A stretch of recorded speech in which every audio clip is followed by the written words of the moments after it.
Hi, Mark here, and I thought I would do a video letter, vLetter, so you could see me as well as hear me for what it's worth.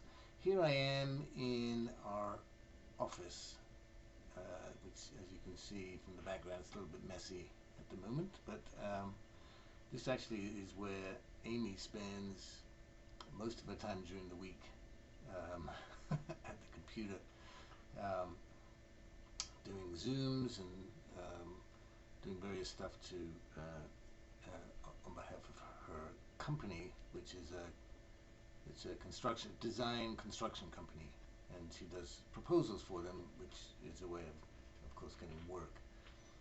Anyway, this office we we use it as an office because this is sort of like it's a fourth bedroom. This is a 4-bedroom house, and up to now we really only needed 2 bedrooms of it. So the third bedroom is what we call a guest bedroom, and we had a guest in there for about a year. My good friend Scott Hendrickson was here. Um, what, about 3 years ago, 2 years ago or something, while he was getting himself back into the world, as it were. Um, but the guest bedroom, apart from that, really isn't used at all. So I use it as kind of my office, so that we each have a place. And then, of course, Zoe's bedroom is used when Zoe is here, which she is here right now because it's June, whatever it is, 25th, I think, Saturday, 5 o'clock in the afternoon. Right now, Zoe is out with her high school friends. I think they went to a pottery place to have fun together making pottery, which is something that she liked to do, and during her childhood she would occasionally go out and do that. So she's reliving that. I think Amy's taking a nap. And I mentioned the 4-bedroomness of the house because I found out something interesting today when I was thinking about, Denver and what it's like now compared with when I first came here. So when I first came here, I had a salary of $30,000. That was the deal, and that seemed like a lot to me. It was like almost twice as much as what I was making back in England. So 30,000, what's that, about 20 something, 22, 20,000 pounds. And with that, I was able to buy my little house on Peakview Avenue. That was really a 3-bedroom house. It was small though. Each bedroom was small, little small kitchen, but it suited us very well. I think it was how many square feet? 800 and something square feet, I think it was. And it cost $75,000. So it was about 2.5 times my income for. It wasn't even a detached house. It was a standalone house in a nice little community there, and it was fun. That's where Alison grew up, of course, Ashley. And then from there, after Janie died, and Amy and I were together, and we decided to pool our resources, and we bought a house. We bought a house, and we lived in that for a while. And then there was things about that house that made it very kind of high maintenance, and we decided to sell it and buy this one. And so we bought this one in 2004, and by then we could, because of the fact that we pooled our houses and bought the other house, and then when we sold that, we were able to use the resources to buy this one. So this one is a 4-bedroom house, about 2,500 square foot, a lot bigger, and it cost us $400,000 about. And I looked at that house on Peakview Avenue. We have an app here called Zillow. I don't know if you have that, but it tells you roughly how much houses are worth. And so I looked at my old house there that I bought when I first came here, and it's now worth $400,000. Same price as we paid for this house in 2004. This house is now, well, it's like $950,000. It's worth almost $1 million, which is incredible. And of course, if I were doing this over again and I came to them, I'd probably, when I came back in there, I mentioned made 30,000. Maybe I'd make 100,000 as a programmer with a little bit of experience. Might be able to command 100,000, but that means that my house that I wasn't originally able to buy when I came here, I don't think I'd be able to afford, because it would be 4 times my income. And that's kind of what's happening here in Denver. It's like this great expansion of people coming in, influx of people. I think a lot of people come from California, where house prices are even way more expensive, so they tend to sell there, and then they have extra money they can pour into houses here. But it is this huge growth, which, obviously from the point of view of equity, it's great for us. And we refinanced recently at a very low rate, and so we end up paying not very much for our mortgage. So it's a great deal for us, but it's not a great deal. I mean, it just kind of it means for people in the next generation and the next generation, it's a struggle. And that's kind of how it is here. It's like there's the divide between those who have and those who haven't is getting wider and wider, very wide. So when you think of the Bill Gateses and Jeff Bezoses of the world, and Elon Musk's, I mean, the amount they make as much, or their worth is the same worth as some small countries. And we have this competition here between Democrats and Republicans. Of course, the Democrats are the people who would like to do something about that and actually come up with proposals to do it. And then we have the Democrats. I think Chomsky the Republicans. Chomsky calls the Republicans the worst organization in the world, or something like that. That's maybe a good reason to say that. They're just an awful, awful group who are doing nothing to address these problems that we're having, and not to mention, things like global warming, climate change, even infrastructure, anything like that, national debt, nothing. All they want to do is stay in power, and whatever it takes to stay in power, that's what they'll do. So they'll completely ignore the fact that the Capitol building was broken into by a mob. You'd think that would be a pretty significant thing in the history of the country, but Republicans don't care. They actually think that Joe Biden didn't even win the election, which is difficult to swallow. Anyway, that's the reality of today's America, unfortunately. And I tend to think that with all these voting restrictions that the Republicans in the local government put in place, that Biden's tenure, or this kind of democratic reprise that we're having from the Trump era, is going to be temporary, and that we'll be back in the thick of the Republican malaise. Well, Biden will stay in, of course, until 2024, but Congress may well change in 2022, but certainly by 2024, I think it'll be all over, which is it's a very shame to report that. Anyway, you probably want to know what's going on with me. I'm not going to take a whole bunch of time, but I'm fine. This is my kind of summer holiday, summer off from my teaching gig. So what happened was, up until June, from last August to June, I was in this program where I was teaching 4 days a week, and I was learning 1 day a week. I say 4 days and 1 day.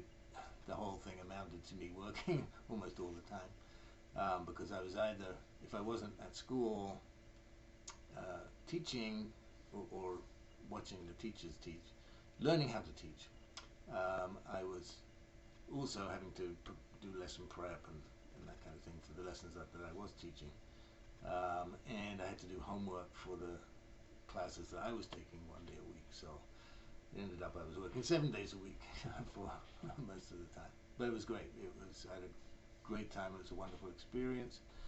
Um, and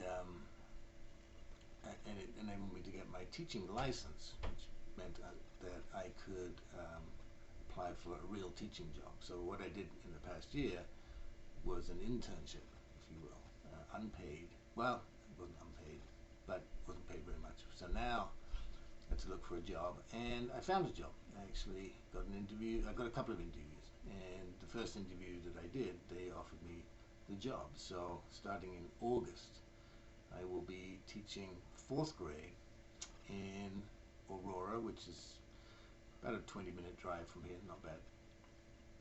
At a school in a neighborhood that is very different from the one that I just interned in.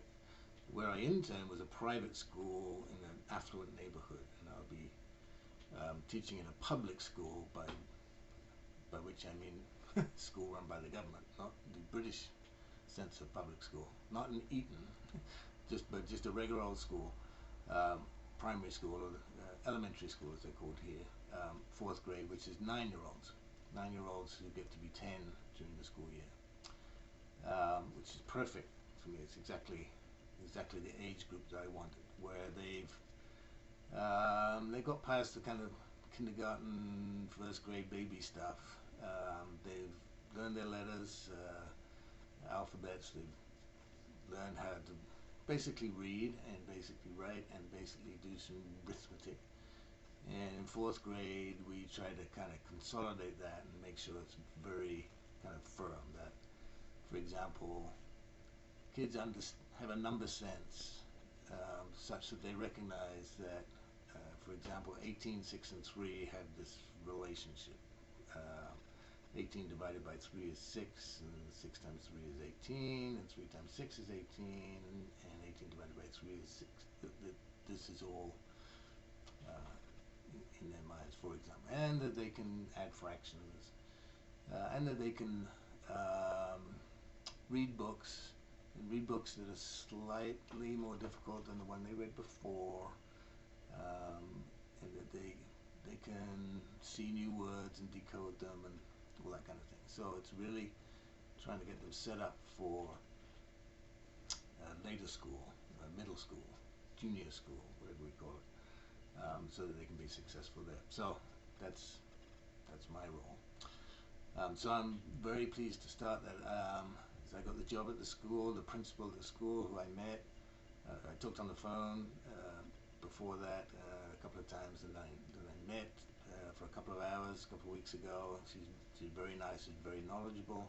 She's very supportive, particularly as I'll be, in the classroom by myself, first-time teacher. But she thinks I'll do great. So I'm very, very looking forward to it. And I have 2 colleagues that I've met also, who's also going to give me a lot of support. So, and it looks like a really good school, as I say, with a really good principal. It's in an area, I was going to say, it's not an affluent area, it's an unaffluent. It's not a bad neighborhood, but it's a neighborhood which is much more diverse. A lot of Hispanic people, some black people, some people from other cultures and ethnicities and whatnot. So minority white. So that'll be good experience for me. So that's me. Who else? What else? Zoe, of course, I mentioned. She's back from college. She just finished her first year at Cal Poly. We call it California Polytechnic University, which is it's a very renowned place to be. It's difficult to get into, and it's very good on what we call STEM subjects, which are science, technology, engineering, and math. Of course, she's doing engineering, biomedical engineering, the engineering of prostheses, a kind of mechanical side, and also kind of skin grafts and that kind of thing on the other side. So she's very excited about that and doing extremely well. And Amy, I've mentioned, she's doing very well in her company, although she's having a slight problem with her boss. Her boss is a little micromanaging and whatnot, so she is kind of putting feelers out to see if there's other stuff out there she might want to do. So we'll see how that transpires. And Allison is up in Wyoming. Um, she's coming out of, we're all coming out of the quarantine COVID thing. It's like I don't have to wear a mask. I do have to wear a mask at school because kids under 12 have not been vaccinated. So I will probably be back wearing a mask. But apart from school, I don't wear a mask at all. Vaccinated people do not wear masks. So, and I'm not in any danger or worry of getting COVID. It's like it's been in the past. So for Allison, it now opens up, I think, opportunities for her to be able to say, okay, well, other people aren't wearing masks. I don't have to wear masks. So, I can start looking for work. So it's been a little slow. I'm gonna have to beef up our ideas about, hey, let's get going. Let's get working. But she's doing okay. She has some nice friends in the church that she's at. She knows a lot of the tradespeople that she habituates, like in the grocery store and other stores and whatnot. And her religious studies keep it going, and her political studies. Unfortunately, she is a full-on Republican patriot diehard. So her politics are completely opposite from mine. But hey, you have to go your own path, dig your own hole, whatever. And so that's fine. If she's passionate about it, she would like to actually go into government herself, be some kind of representative, like local government. So yeah, whatever she wants to do. I mean, that's as long as she's passionate about it, then that's what counts. What else can I tell you? Oh, yeah, the Philosophy Book Club is back in person, so that's good news. It's shrunk a little bit. We'll have to see if we can get kind of people back in the swing of things. We've still got the kind of core crowd. It's been there for a long time. But it'd be nice to be. We were in person last month at Sally's house in Denver. It was very nice. We had a very nice evening. And next club meeting is actually here next week, so it'll be nice too. You Wanton Singers obviously has been in remission. Right now we just have 5 of us who practice. I call it practice. I mean, we just sing together. We're not really practicing for anything, but we have a repertoire of songs, and we go and sing them at Angie's house in Denver. During the winter time, we were in a garage with the garage door open, and she has this little heater thing that she put on, and we put coats on and everything. We're singing in masks, but it was still worth it. It was great. Of course, now the weather's changed, and now we can kind of sing outside. So we're singing on her back lawn and do our stuff. So I mean, it's great to just do the music. We don't need to do a concert or anything really. As long as you can get together and sing. Whether the full choir will come back, we're making inquiries into the church where we used to practice to see whether we can go back there and practice. And if so, maybe we can start again in September. We'll see if, because You Wanton Singers doesn't meet in the summer. So we'll go back in September and see who wants to come back in. I think everyone's vaccinated, so we should be able to do it. We should be able to do it without masks. So really getting back to normal. Okay, so that's him. Got 20 minutes. That 20 minutes is enough, I think. Don't you? Yeah, you don't want to listen anymore. No. Done. Just trying to think. There's Amy's extended family. We're gonna have them over, I think, in a few weeks. Gary, I think, is coming tonight. Gary and Catherine and their son Ian, who's Ian's interesting. He went from being a boy to a man all of a sudden. His voice kind of dropped a few octaves, and his appearance changed and everything. It's like almost overnight. He like completely changed. How old is he? 15 maybe. But so he turned into an adult exactly. But he did that kind of teenage change from young teenager to mature teenager kind of overnight. It's funny. Anyway, so he's coming tonight. So with that, I will bid you adieu, and I hope you enjoy the accompanying videos and other multimedia experiences that I'll be sending with this in an email.